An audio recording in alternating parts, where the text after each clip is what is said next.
Chapter 4 Flamingo Lagoon. Jack and Annie stepped off the pier. They walked up a sandy road into a small town. They passed a few small shops, Seaside Gifts, the Green Lizard, the Tourist Tavern. "This isn't much of a town," said Jack. "It seems pretty empty." "Maybe the active volcano is keeping most tourists away," said Annie. "That's silly," said Jack. "The fisherman said it's completely safe here." "True," said Annie, "but bad news can scare people." "Stop," said Jack. He pointed at a sign marked Wildlife Trail. "There's the path that the fisherman told us to look for." He and Annie left the road. They walked down a pebble path shaded by tree branches. "Oh, wow! A pink iguana!" said Annie. They stopped to look at a huge lizard resting on a branch. The iguana had pale pink skin with dark stripes. "It looks like a tiny dinosaur," said Annie. "The Galapagos are the only place on Earth where pink iguanas live," said Jack. "They've been here about 5 million years." "I know," said Annie.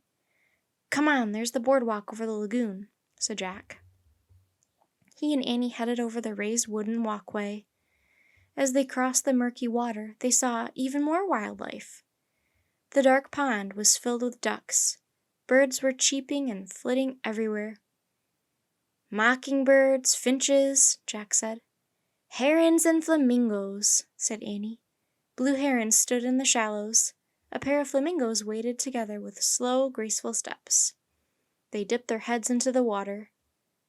"They're like dancers taking a bow," Annie said. She jumped up and down and clapped her hands. "Yay!" she shouted. "Annie, you need to calm down," said Jack. "If you want people to see you as an expert, you can't act like a kid." "Oh, right. Sorry," said Annie. Jack and Annie left the boardwalk. They followed a short trail through a dry, mossy forest. The air smelled of mint. Bright yellow iguanas and long green lizards rested on tree trunks and branches. The whole island seemed alive with amazing creatures. The forest soon opened into a clearing. A one-story wooden building was bathed in sunlight. It had a thatched roof and a yard with fencing. A sign read, "Giant Tortoise Center."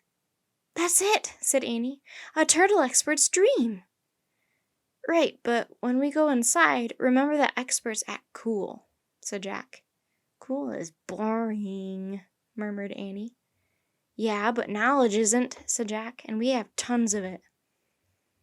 As they walked up to the entrance, 2 white pickup trucks rolled into a parking area near the center. "Oh, brother, it's the tourists from the Galapagos Cruises boat," Jack said. "What's wrong with that?" said Annie. "I just hope they don't get in our way," Jack said. "Don't worry," said Annie. "We don't even know what we're supposed to do yet." Jack and Annie stepped into the lobby of the Giant Tortoise Center. The lobby was filled with wildlife displays and a map of the building and grounds. A tall young woman with a long black ponytail stood at a counter. She wore a green uniform and was quickly making notes as she talked to someone on the phone. "Yes, sir, I understand," she said. "Emergency action was taken earlier today, but now they must try again." "What emergency action?" Jack wondered. The woman glanced up and saw Jack and Annie. They both pointed to the name badges on their chests.